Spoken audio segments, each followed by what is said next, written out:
Kaibigan, ano bang kwento ng buhay meron ka? Ano bang pangarap mo sa buhay na gusto mong makamtan? Lahat tayo ay may kanya-kanyang pangarap sa buhay. Pero ang tanong, paano ba natin ito makakamtan?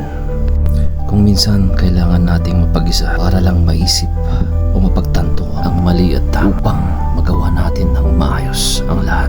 Kaibigan, hindi naman sa isang iglap lahat ng mga pangarap natin ay ating makakamtan. Umpisahan mo lang ito sa paunti-unti. Kung anong meron ka, diskartehan mo basta't nasa tama ka at hindi nakakasama sa kapwa. Sabayan mo lang na iwasan ang lahat ng masama para hindi ito balakid sa lahat ng iyong gustong magawa at makamtan sa buhay. Ika nga nila kaibigan, lahat ng sobra ay masama. Ano mang solusyon nakakatulong para sa pangarap na to, gawin mo basta't alam mo lang nakakatulong ito. Huwag mong isipin ang sinasabi ng iba. Bagkus lahat ng ito ay isipin mong inspirasyon para sa iyong layunin.